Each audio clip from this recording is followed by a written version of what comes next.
Karibu tujadili kuhusiana na hisa, uelewa na ufahamu zaidi kuhusiana na swala hilo, ikiwa kununua na kuuza hisa ni moja kati ya njia maarufu zaidi za uwekezaji wa fedha ambao unaweza kusaidia kuongeza kipato, lakini inawezekana pia umekuwa ukijiuliza ni kwa namna gani unaweza ukaanza na kufahamu zaidi kuhusiana na hilo ama kupata pia uelewa, na leo tutafahamu kwa kina kuhusiana na kile ambacho kinafanyika na kuwekeza pia kwa namna hiyo.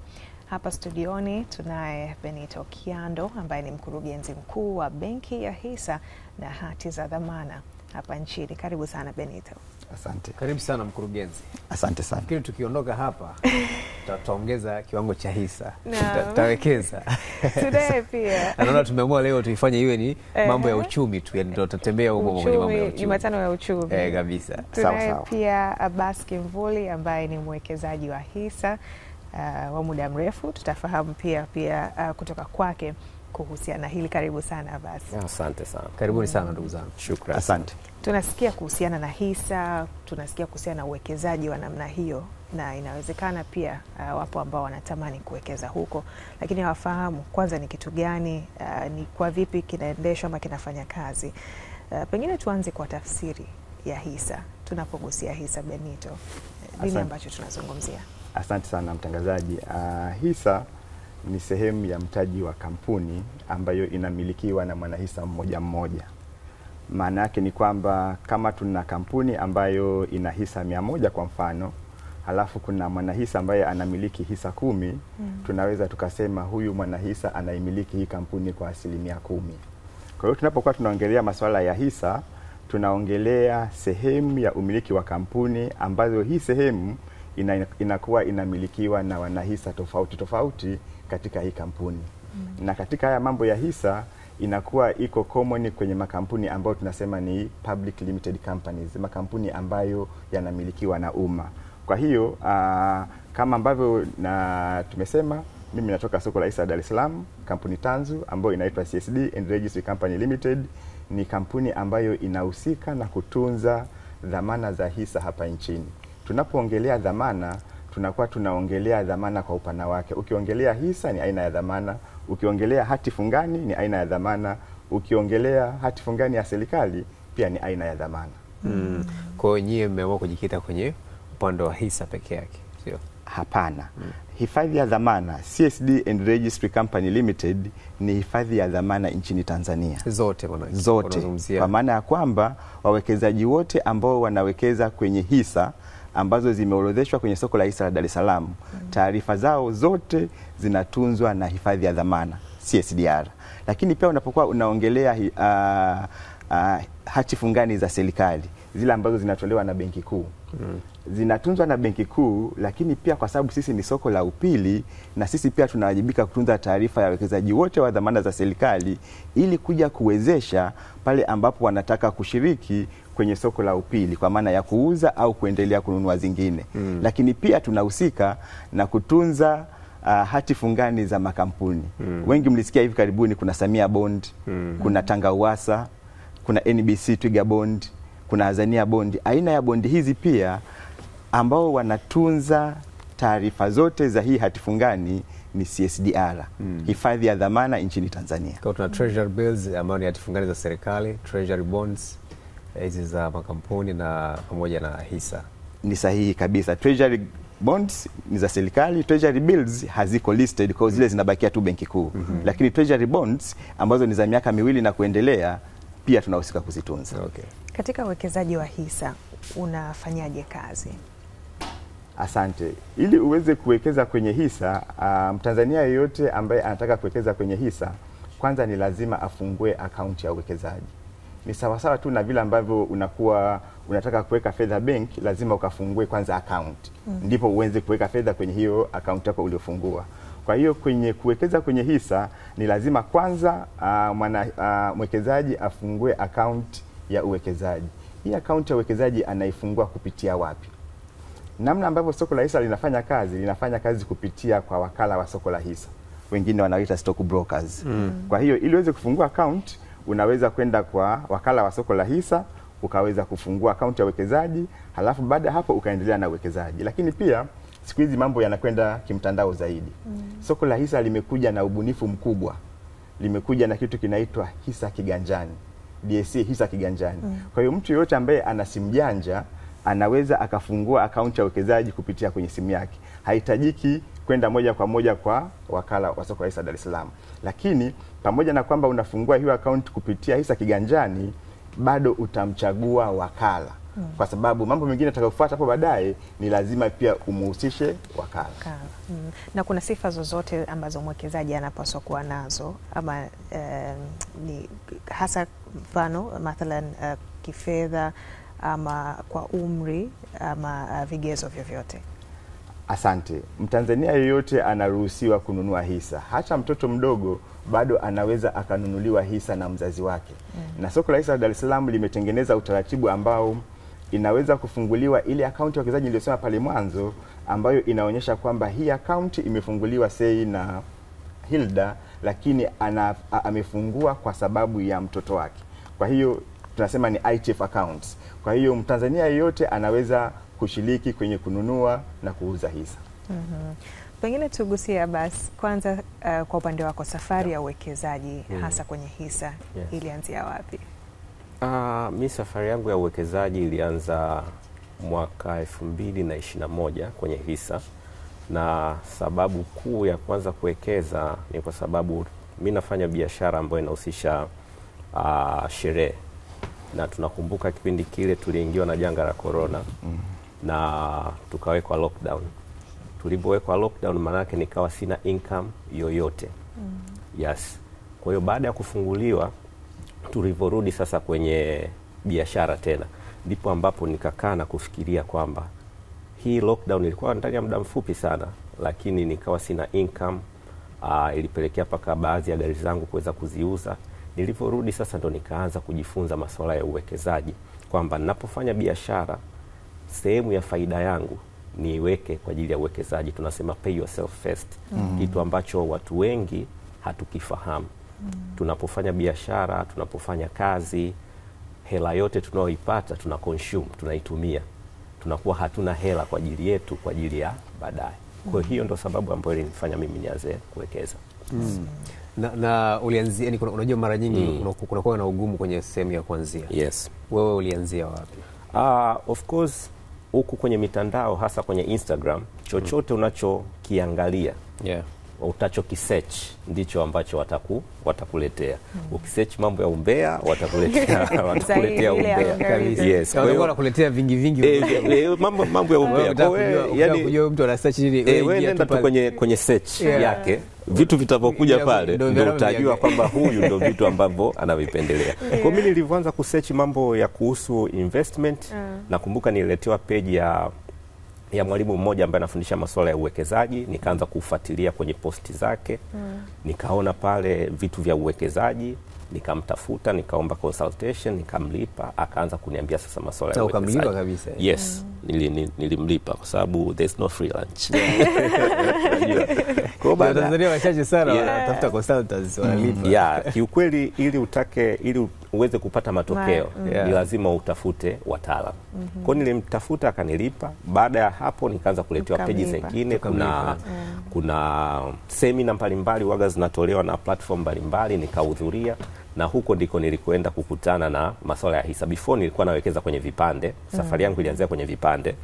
Yes. Alafu nilivyoenda sasa kwenye hizo semina nikakutana na wataalamu, nikakutana na mwalimu wangu Emilian Busara, ndo akaniingiza na kunifundisha kuhusu masuala ya hisa.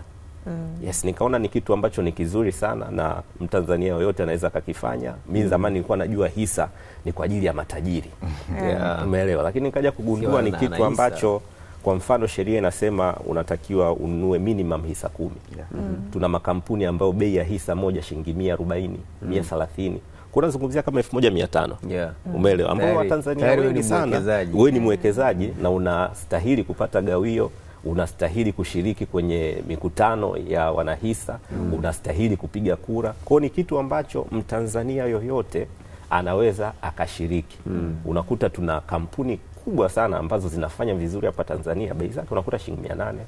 Umeelewa? Shilingi 700, ambao hisa 10 unazungumzia kama 8,000. Ambao yes, ni kitu ambacho mtu yoyote anaweza akakifanya. Benito, unapata faida tu kwenye uwekezaji huu wa hisa ama hasara pia ipo, na inakuwaje hapo? Kwa sababu wengine pia wanawaza kuingia katika uwekezaji wa aina hii, huwaza kwa upande huo. Asante. Ni kweli kuna hasara na faida kwenye uwekezaji. Tuanze na upande wa faida. Ziko faida kama 3 kwa kifupi ambazo tunaweza tukazieleza, ambazo mwekezaji anaweza akazipata akiwekeza kwenye hisa. Faida ya kwanza inaweza ikatokea kwamba bei ulionunua wakati unaingia ilikuwa ipo chini kidogo, lakini with time ile bei ikaongezeka, kwa hiyo unapata ongezeko la thamani. Kwa mfano, katika utaratibu wa masoko ya mitaji na dhamana, kampuni kabla haijaingia sokoni huwa inaanza na hatua ya kwanza inaitwa initial public offering, pale ambapo hisa zinauzwa kwa umma kwa mara ya kwanza, na bei ambayo huwa inakuwa imetolewa pale mara nyingi huwa inakuwa pengine iko chini kidogo. Nikitoa kwa mfano kampuni ambayo iliingia sokoni muda mrefu kama TBL, wakati wanaanza sokoni bei yao ya kuuzia hisa ilikuwa shilingi 500. Imekaa muda mrefu, lakini sasa hivi bei yake ni zaidi ya shilingi 10,000. Kwa hiyo kile ambacho kimeongezeka tunasema ni capital gain. Kwa hiyo faida ya kwanza ambayo unaipata ni ongezeko la thamani la uwekezaji wako. Lakini pia kuna faida ya pili ambayo hata mwenzangu hapa amesema kwamba kampuni ikitengeneza faida kwa kawaida huwa yanatoa gawio. Na gawio inatolewa kwa wanahisa wote. Sasa lile gawio ambalo unalipata pia ni faida ya pili ambayo unaweza kuipata kwenye uwekezaji. Lakini pia kuna faida nyingine ambayo watu wengine huwa hawaioni sana kwenye uwekezaji, ni kwamba unapokuwa unamiliki hisa, unamiliki kitu cha thamani kama ilivyo kitu kingine chochote. Ni sawa na vile ambavyo mtu anakuwa ana hati ya nyumba. Unaweza ukatumia hizi hisa kwa ajili ya kupata mikopo kwenye taasisi za fedha, kwenye mabenki. Kwa hiyo pia ni faida nyingine ambayo mmiliki wa hisa anaweza kuipata. Umeuliza swali jingine kwamba je, kuna hasara? Ni kweli, hakuna kitu ambacho, hakuna biashara ambayo haina hasara. Nimesema pale mwanzoni kwamba faida mojawapo ni pale ambapo bei ulionunua mara kwanza imeongezeka, ilikuwa chini alafu imeongezeka, kwa hiyo umepata capital gain. Lakini pia inaweza ikatokea kwamba ulinunua hisa wakati bei ipo juu, alafu baada ya muda bei ikashuka chini. Kwa kama unataka kuuza kwa wakati ule, ni kweli utasema nimepata hasara kwa sababu bei nilionunulia ilikuwa juu na bei ya kuuzia imekuwa chini. Kwa hiyo ambacho tunashauri, kabla hujanunua hisa ni vizuri mwekezaji akajifunza, akapata ushauri kutoka kwa wakala ambao niliwasema, wanaitwa investment advisors. Kazi yao sio tu kufungua akaunti ya uwekezaji, lakini pia kumshauri mwekezaji kwamba una malengo gani katika uwekezaji wako, ili waangalie ni product gani au ni hisa gani ambazo zinakufaa kutokana na malengo ya wewe mwekezaji. Pale ambapo hisa ulizonunua katika sehemu husika, inawezekana biashara haikwenda vizuri, nini hutokea kwa hawa wanahisa? Asante. Pale mwanzo nilipoanza kutoa maana ya hisa, nilisema ni sehemu ya umiliki wa mtaji wa kampuni. Kwa hiyo unapokuwa umekuwa mwanahisa wa kampuni, maana yake ni kwamba na wewe ni mmiliki wa ile kampuni. Kama kampuni haijapata faida, maana yake sisi tunaumiliki kampuni hatujatengeneza faida. Kwa hiyo hakuna faida ambayo tutaipata, au hakuna gawio ambalo litagawiwa kwa wanahisa. Gawio linatolewa pale tu ambapo kampuni imetengeneza faida na kampuni imeamua kutoa gawio kwa wanahisa. Kwa kujibu swali lako ni kwamba kama kampuni haijatengeneza faida, hakuna gawio ambalo litatolewa kwa wanahisa. Sawa kabisa, na ndio hivyo wasiwasi wa watu pia imekuwa ni kwamba mimi kuhusiana na hii kampuni labda ikafilisika kabisa. Yaani ikafilisika, ni namna gani ambavyo yule mtu ambaye amewekeza hisa zake anaweza akapata chochote kitu, au ndo na yeye inakuwa ndo amepoteza hela yake? Anakuwa amepoteza kwa sababu unaponunua hisa wewe ni mmiliki. Kama vile unavyokuwa na duka lako, unavyokuwa una biashara yako nyingine yoyote. Kwa hiyo inapotokea hasara, maana yake ni hasara yako. Kwa ndo maana ni muhimu sana kwa wawekezaji kuweza kujifunza vitu gani vya kuangalia kabla ya kununua, baada ya kununua pia. Kwa sababu mimi kwenye hisa naweza sisemi kwamba kuna hasara, kuna changamoto. Yani sizihitaji ni hasara kwenye kuwekeza kwenye hisa. Naziita changamoto kwa sababu hata changamoto aliyoisema hapa ya bei kushuka, kwa sababu kwenye hisa bei inapanda na kushuka kutokana na demand and supply. Demand ikiwa kubwa, watu wengi wanataka kununua, manake bei zitapanda. Kama unavyoona bidhaa yoyote vile. Watu wengi wakitaka kuuza, manake bei zinashuka. Sasa ni lazima ujue ni vitu gani vinafanya demand iongezeke. Performance ya kampuni. Kampuni inapo perform vizuri na ikatangaza gawio zuri, watu wengi wanataka kununua. Kwa hiyo bei zitapanda. Kampuni inapofanya vibaya, watu wengi wanataka kutoka kwenye ile kampuni, kila mtu anataka kuuza, bei inashuka. Kwa ni lazima sasa wewe kama mwekezaji either uwe na financial advisor au wewe mwenyewe uweze kujifunza hivi vitu, kusoma financial statements, kusoma annual reports, ili uweze kujua mwenendo wa kampuni niliyoiwekeza, mwenendo wake uko vipi. Na hapo ndipo watu wengi kunapokuwa na changamoto. Mwingine ananunua hisa tu halafu hafuatilii magawio yake, hafuatilii performance ya kampuni, anakuja kustuka kuna kipindi bei zilipanda, yeye hata huwa anajua. Siku anataka labda ana changamoto sasa ya kimaisha, ndio anataka kwenda kuuza, anaambiwa bwana bei zimefanyaje? Bei zimeshuka. Kwa hiyo unaponunua hisa, mtu anatakiwa aelewe kabisa kwamba wewe ni sehemu ya ile kampuni. Wewe ni mmiliki wa ile kampuni. Hasara ni yako, faida ni yako. Kwa hiyo kampuni inapofilisika, manake ni wewe umefilisika. Yes. Huo ndio ukweli kabisa wa kuwekeza katika hisa. Kwa sababu kuna watu wengi unakuta kuna kipindi kuna kampuni moja ya mawasiliano ilikuwa kidogo bei yake haiuziki kidogo sokoni. Mtu anakuja anakufuata kwani wale hawawezi wakanirudishia hela yangu?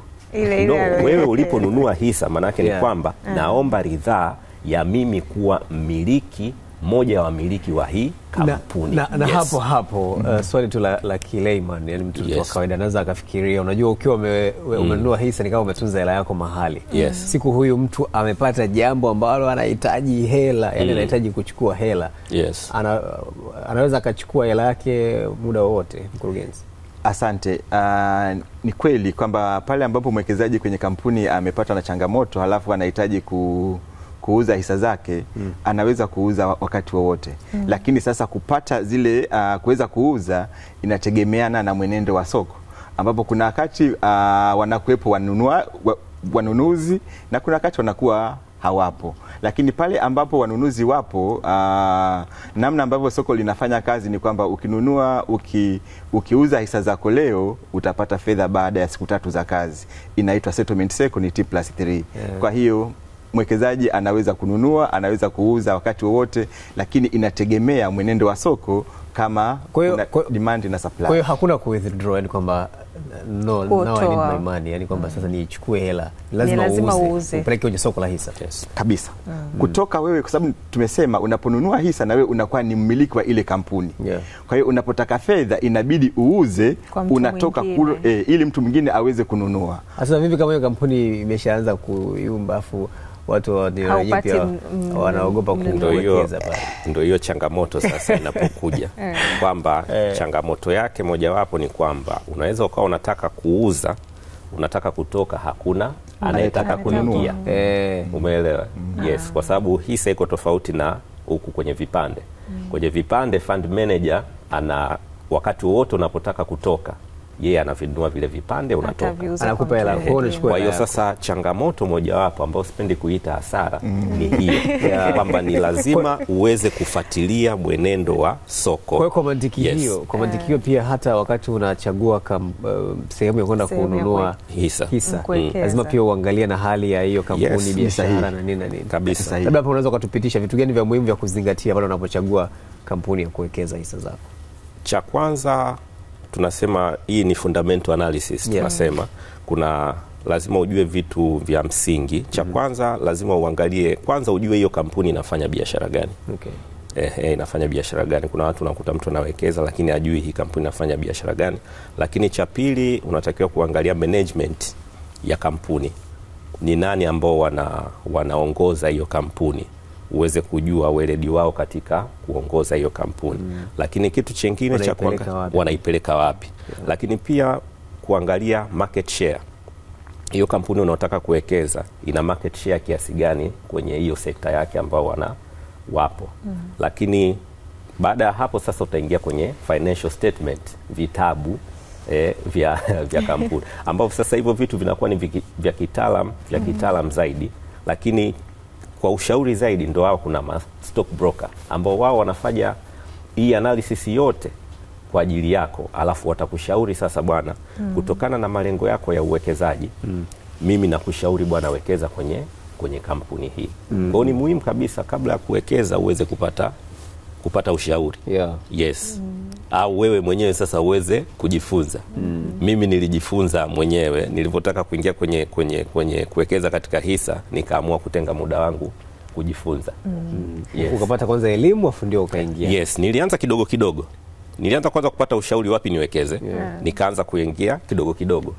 Lakini kadri nilivyokuwa nazidi kuongeza elimu, ndivyo nilivyokuwa nazidi kupata confidence ya kuwekeza zaidi. Yes. Kwa muktadha wa Abbas anavyosema changamoto, nataka kufahamu umepata ama umewahi kupata changamoto. Nataka kuuliza umewahi kupata hasara, lakini sasa kwa sababu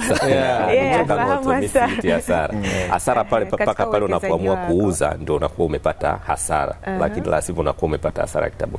So far mimi bado sijapata changamoto hiyo kwa sababu mwenendo wa soko inategemea sana performance ya uchumi wa nchi. Yaani biashara in general. Na sasa hivi tuko kwenye mazingira mazuri, tunamshukuru Mheshimiwa Rais, mazingira ya kiuchumi yako vizuri na sokoni karibia kampuni zote zinafanya vizuri. Tunasema tuko kwenye bull market. Bei za hisa zinapanda. Yes. Lakini sijaingia kwenye hiyo changamoto, lakini wakati najifunza niliona miaka ya 2015 hapa katikati bei kidogo zilikuwa zimeshuka, lakini so far kwa mimi bado sija experience ambao wanasema ni bear market, bei za hisa zinashuka. Kwa so far pata nani gawio? Gawio nimepata kusema ukweli. Yaani kwa mfano kama gari ninayoendesha sasa hivi ni matokeo ya gawio. Yes. Uliongezea ndo gawio, yani ndo ni full amount. Full gawio. Full amount ya gari yangu nayoendesha sasa hivi nilinunua kupitia gawio. Kwa mtu akasema basi tukitoka hapo tukaichungulia.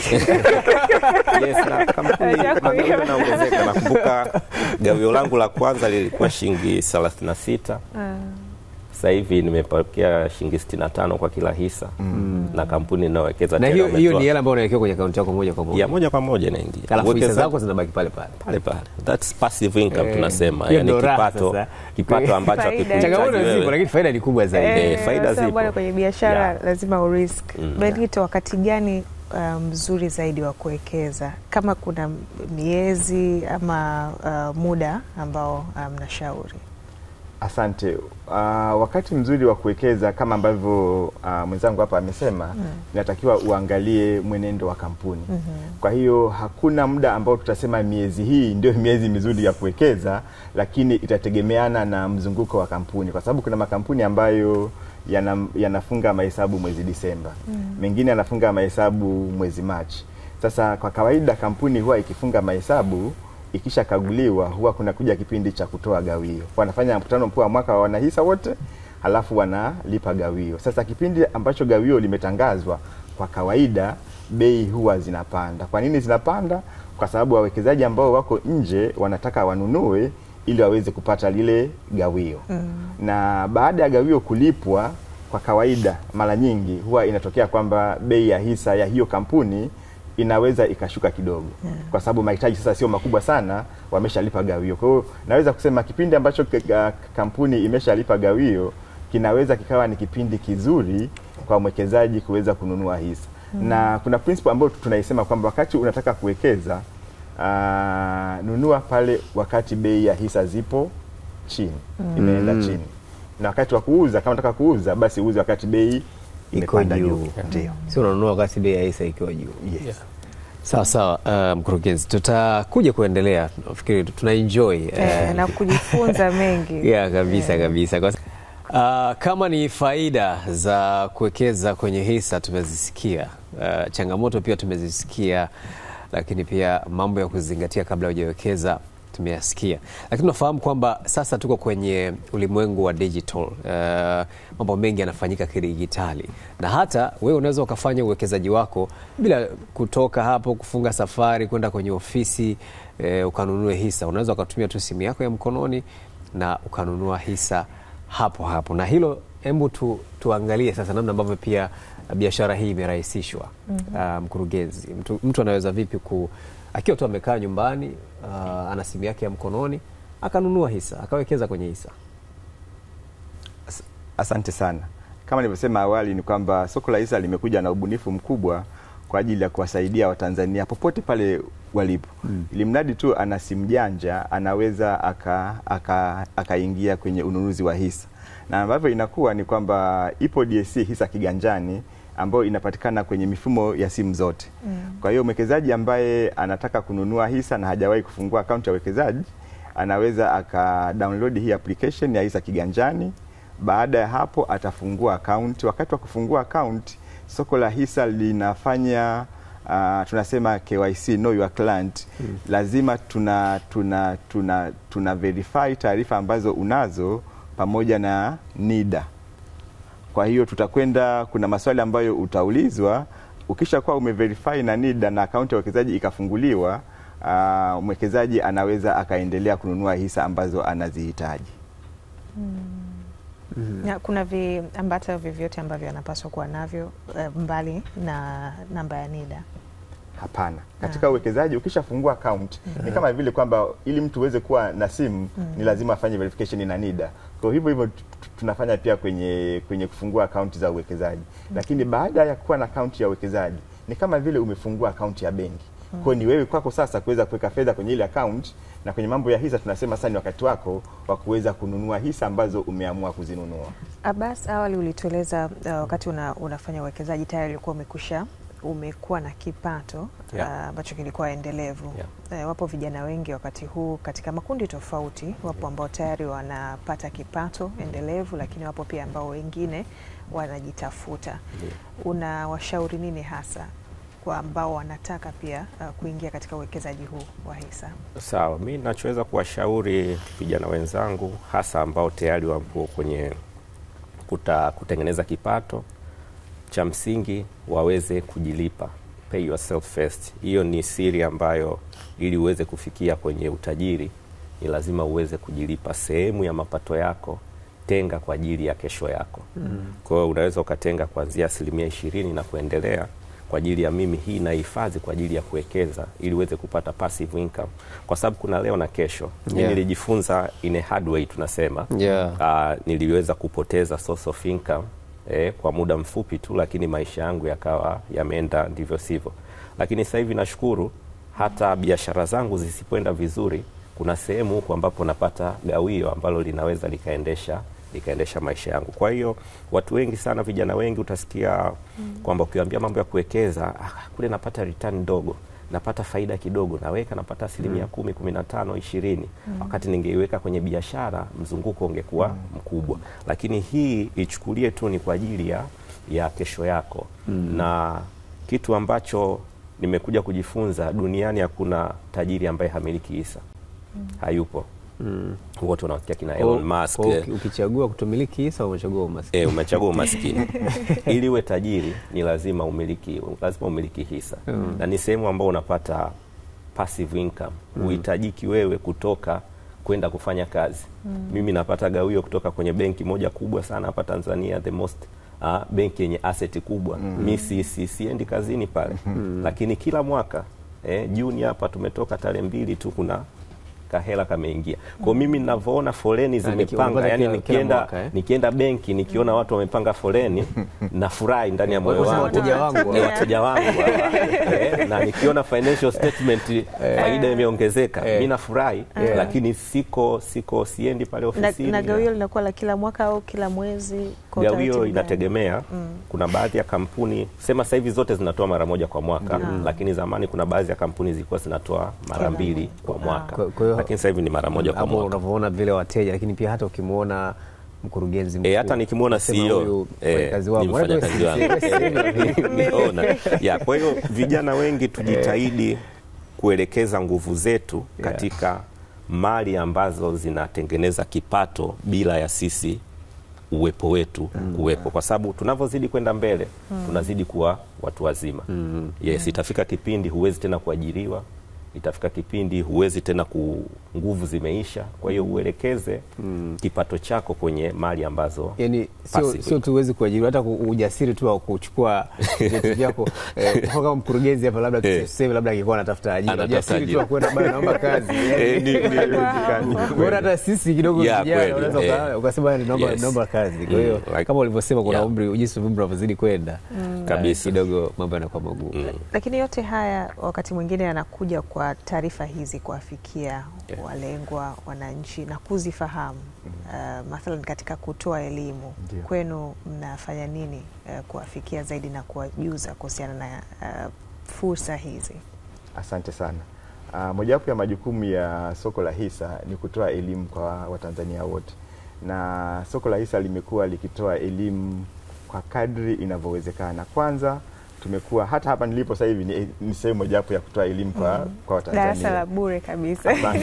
Lakini pia tumekuwa tunashiriki kwenye wakati wa maonyesho ya Sabasaba. Kama sasa hivi tupo Sabasaba, kwa watu wote ambao wanafika Sabasaba tunatoa elimu. Lakini pia tunashiriki kwenye wiki ya fedha kitaifa ambayo inafanyika mara moja kila mwaka. Tunashiriki kwenye 88.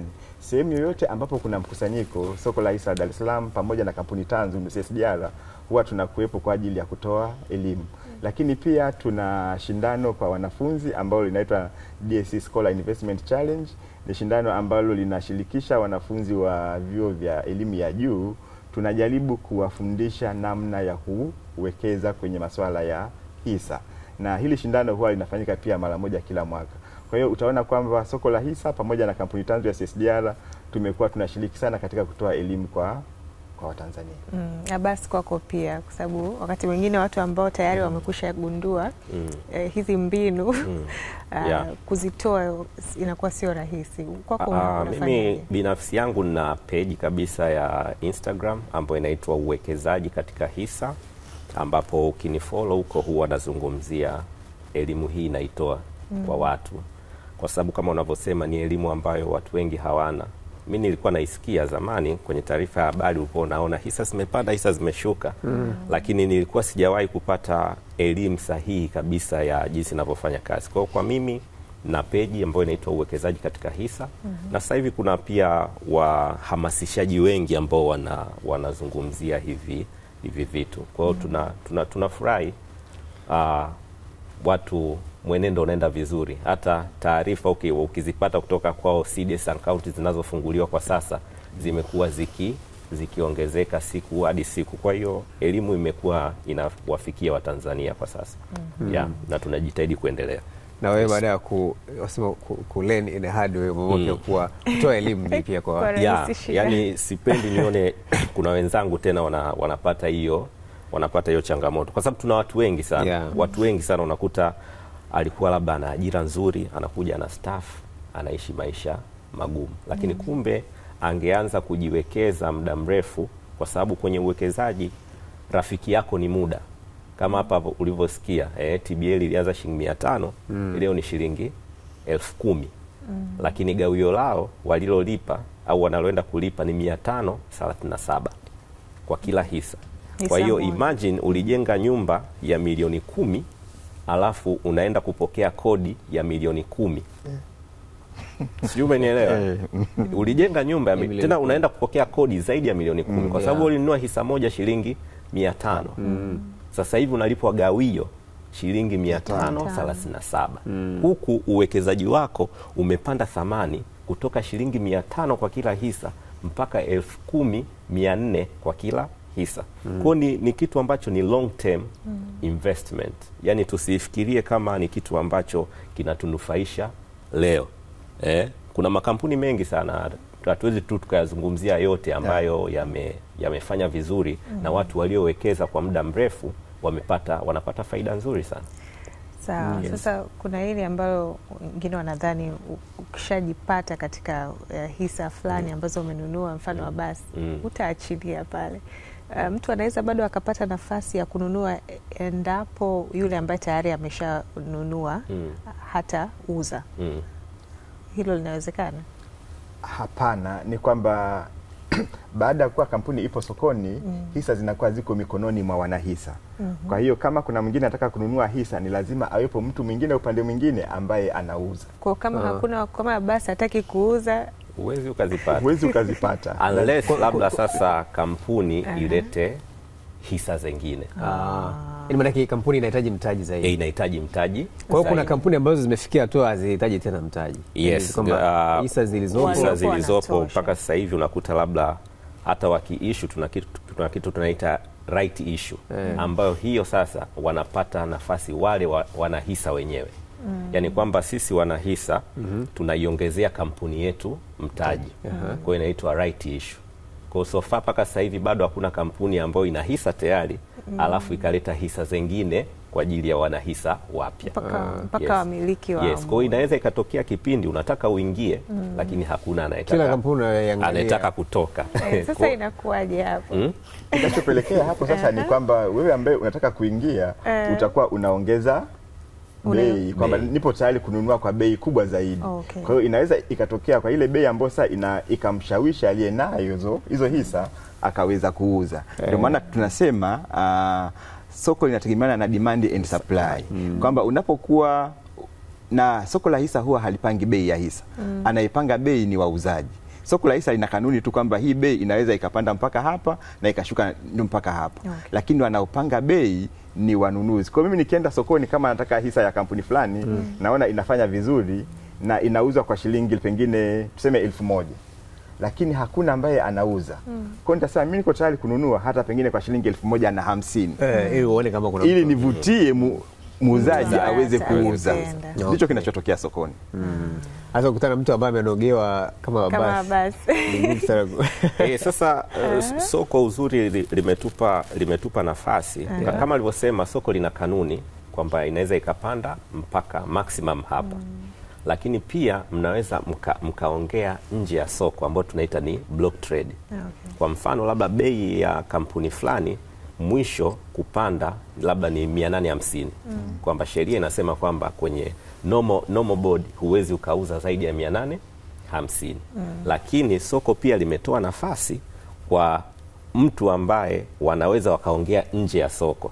Lakini lazima muamala uwe kuanzia milioni 250 na kuendelea. Umeelewa? Tukatoka nje ya soko kwamba bwana wewe unataka una 1,500. Japo sokoni ni 850.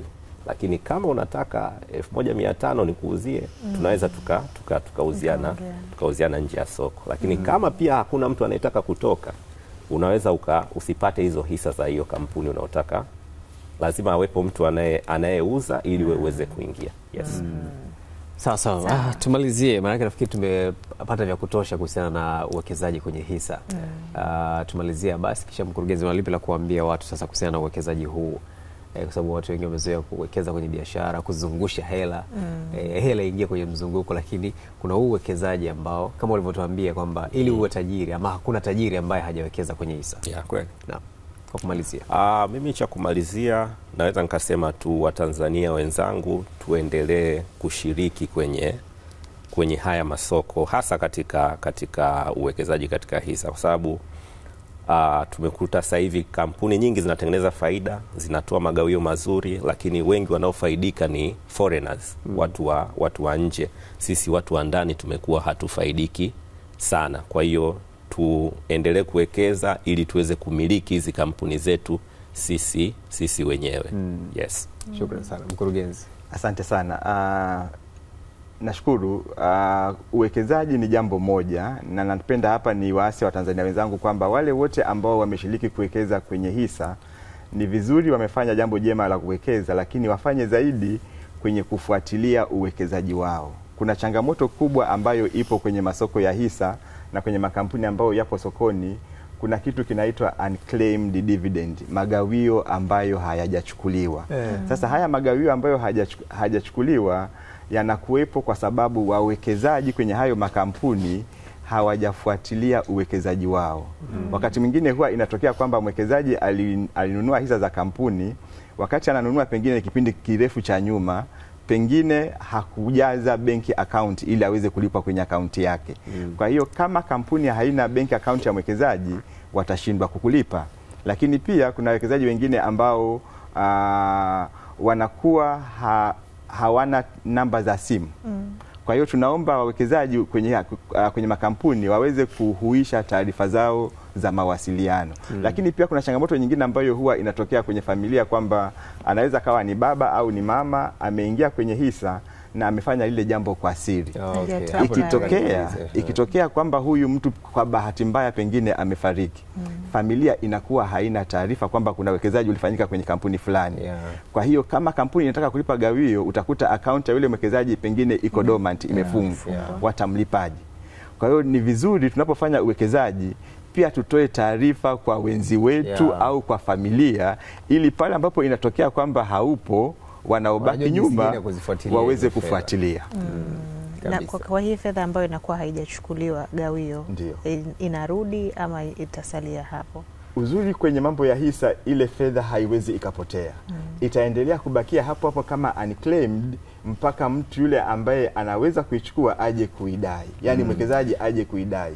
Kwa hiyo ndio maana nimesema ninawaasa Watanzania wafanye ufuatiliaji. Kwa kama kuna mtu ambaye aliwekeza kwenye kampuni na hajalipwa gawio, ni vema afuatilie taarifa za hiyo kampuni, na kama kampuni ilitoa gawio aweze kufuatilia ili aweze kulipa. Lakini mkurugenzi, pia kuna ile muda ambao unawekwa kwa hizo unclaimed assets kwa ujumla, kwamba baada ya miaka fulani, sikumbuki vizuri, kama miaka 12 hivi, kwamba zinapelekwa BOT, zinachukuliwa zote, zinapelekwa BOT kwa sababu hakuna mtu ambaye amekwenda kuziclaim.